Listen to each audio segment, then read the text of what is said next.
Lena made $62,000 a year, and she could not figure out where the money went. Not some of it. Almost all of it. Every month she would check her account on the last week and feel the same low, dull panic. The salary was decent. The lifestyle was not extravagant. And yet there was almost nothing left. She did not have a spending problem. She had a noise problem. Her financial life was full of clutter. Subscriptions she forgot about, and impulse purchases and investment accounts she was too stressed to look at, and a general low hum of financial anxiety that never quite went away. The day everything changed was not the day she got a raise. It was the day she decided to stop adding things and start removing the 5 habits. That is all it took. And by the end of the first full year, those 5 habits had put an extra $1,000 per month back into her life. In this video, we are going to walk through each of those 5 habits one by one.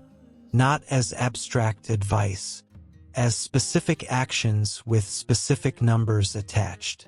Because the goal is not for you to feel inspired at the end of this video.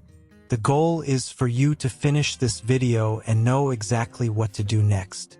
Stay with me, because the first habit alone might change how you think about every purchase you make for the rest of your life.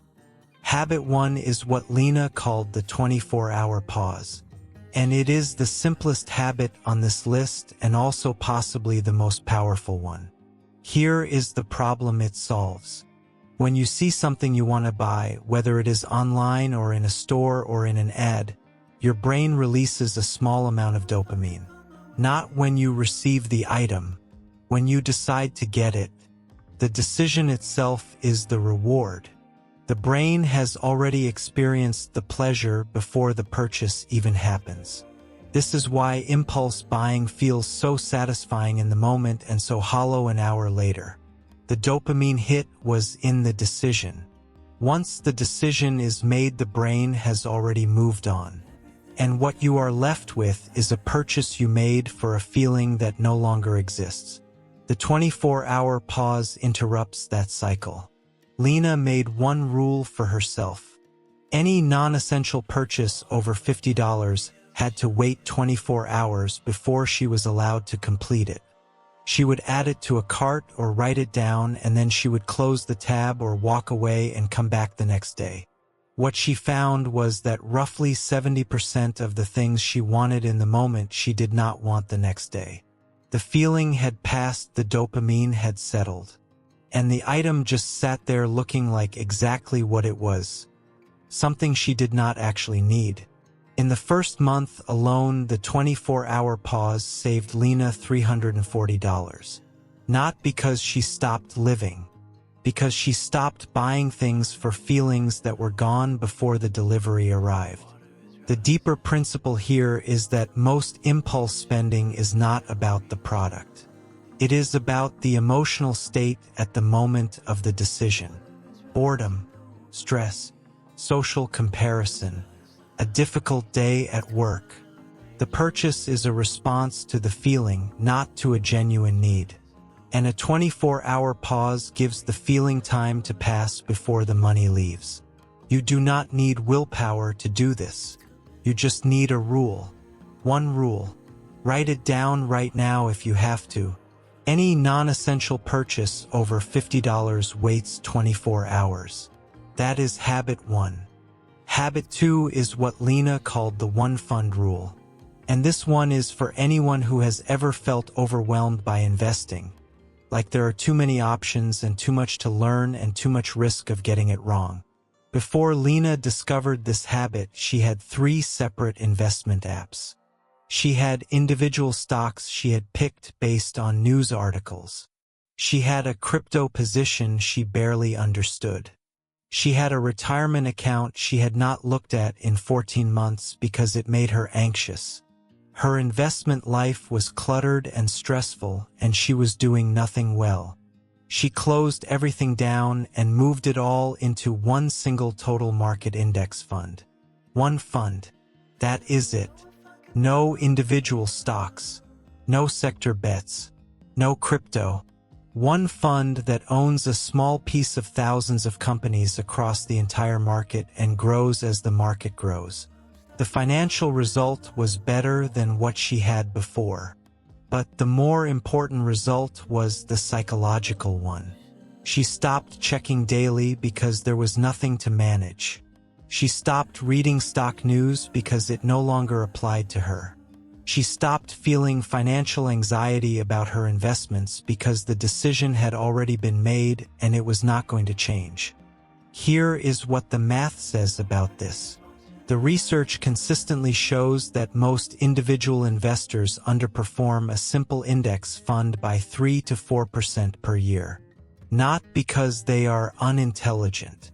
Because managing multiple positions requires emotional decision-making, and emotional decision-making in investing almost always costs money.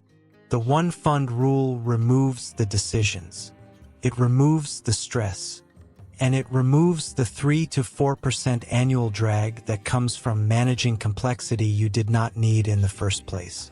Minimalism in investing is not laziness. It is the highest performing approach available to most people. Lena set up an automatic monthly transfer into her one fund on payday. She did not see the money before it moved. She did not make a decision each month. The system ran itself. And for the first time in years, she felt genuinely calm about her financial future. One fund. Automatic contribution done. That is habit 2. Habit 3 is the most philosophically important one on this list. And it is the one most people have never been taught to ask. The question is this: what is your enough number? Most people spend their entire working life chasing a lifestyle they have never defined. The income goes up and the spending goes up with it. The raise arrives, and within 6 months the raise has been absorbed into new expenses, and the feeling of being stretched is exactly the same as before. This is called lifestyle inflation, and it is one of the quietest wealth destroyers that exists. Lena sat down one afternoon and did something very simple. She wrote down every expense that genuinely made her life better. Not every expense she had. Every expense that actually contributed to her well-being and her joy and her comfort. Rent, food, one streaming service she actually used. Her gym membership, one night out per week with people she loved. A small amount for books. When she added it all up, the total was $2,600 per month. That was her enough number. The number at which her actual life, the life she genuinely valued, was fully funded. She was spending $4,100 per month. The difference between what she was spending and what she actually needed to be happy was $1,500. $1,500 per month was going toward a lifestyle she had never consciously chosen. It had just accumulated the way clutter accumulates. Slowly and without decision. The enough number is powerful because it gives the spending somewhere to stop. Without it, your spending expands to fill whatever income is available because there is no defined point of completion. With it, you have a clear target, and everything above that target is available for building wealth instead of maintaining noise. Calculate your enough number this week. Not your current spending. Your genuine enough. The expenses that, if you had them fully funded, would make you feel that your life was actually good. Write that number down. Then look at what you are currently spending. The gap between those two numbers is your wealth-building opportunity hiding in plain sight. Lena did not cut things she loved. She cut things she had never actually loved. And that is the difference between a budget that feels like deprivation and a budget that feels like freedom. That is habit 3. Habit 4 is the subscription audit. And this one tends to produce the most immediate and tangible result of all 5 habits because the money appears almost immediately. Subscriptions are designed to be invisible. They are priced to sit just below the threshold of conscious awareness. $12 per month does not feel like a decision. Feels like noise. But $12 per month is $144 per year. And most people are carrying between 8 and 15 active subscriptions at any given time, many of which they have not used in months. Lena went through her bank statements for the previous 3 months and highlighted every recurring charge. Not just the obvious ones. Every single recurring charge, no matter how small. What she found surprised her, even though it probably should not have.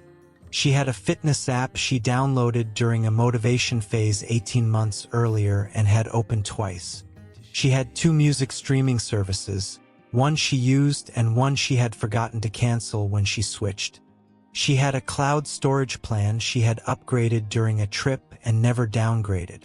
She had a news subscription from a free trial that had converted to paid and she had not noticed. She had a premium tier of a productivity tool she used the free version of anyway. Total monthly cost of subscriptions she was not actively using. $163. $163 per month, leaving her account automatically without a single conscious decision. That is $1,956 per year for services she was not using. She canceled every one of them in a single afternoon. The process took 40 minutes. And the next month her account had $163 more in it than the month before, without changing a single thing about how she actually lived. Do this audit this week. Go through the last 3 months of bank statements and card statements and find every recurring charge. For each one, ask one question. Did I use this in the last 30 days? If the answer is no, cancel it today. Not this weekend. Today. The cancellation button exists for a reason and the company is not going to miss you. The subscription audit is not about depriving yourself of things you love. It is about stopping the automatic drain of money toward things you forgot you were paying for. That is habit 4. Habit 5 is the quietest one on this list. And it is also the one that compounds the most over time. Lena called it the wealth you do not see. After she had applied the first 4 habits, she had found roughly $850 per month that had previously been disappearing. The 24-hour pause. The 1 fund rule. The enough number. The subscription audit. All 4 together had structurally changed where her money went. But the 5th habit was not about finding more money. It was about what she did with the money she had already found. And the answer was simple. She made it disappear before she could spend it. On the 1st of every month, Lena had an automatic transfer set up to move her savings directly into a separate high-yield savings account that she did not have linked to her daily spending card. The money moved automatically. She never saw it sitting in her main account. She never made a decision about whether to move it or keep it. It was simply gone before the week began. This is called paying yourself first. And the reason it works is the same reason the 24-hour pause works. It removes the decision from the moment of temptation. If the money is already gone, you cannot spend it on something you did not plan for. Your brain adjusts to the lower available balance the way it adjusts to everything, quickly and without complaint. Within 3 months of applying all 5 habits together, Lena had saved more money than she had in any previous 12-month period of her adult life. Not because her income changed, because the structure of her spending changed. The noise was gone.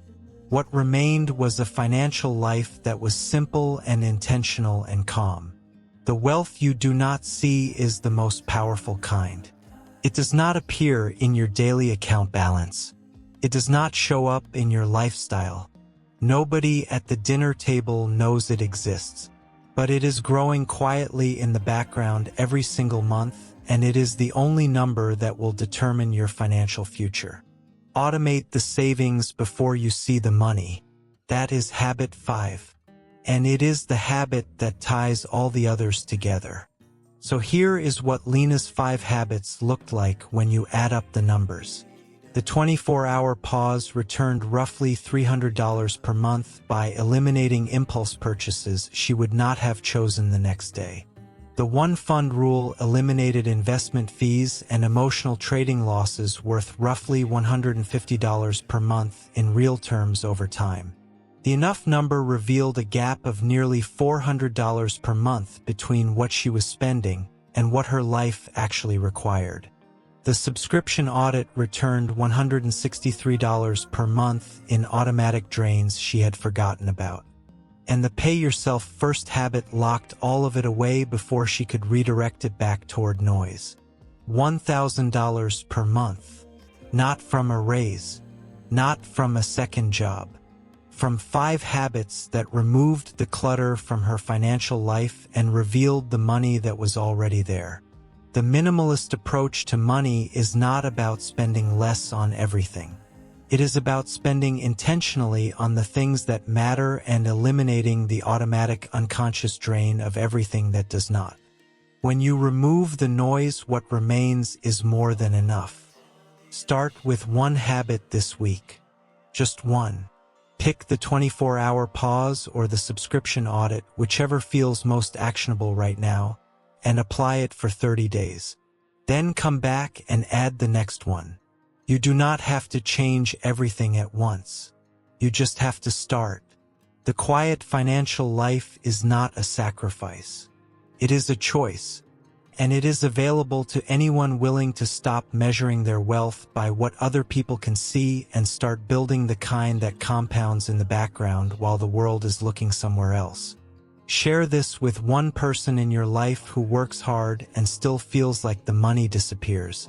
Because sometimes all it takes is one clear framework to change how someone sees their entire financial situation. I will see you in the next one.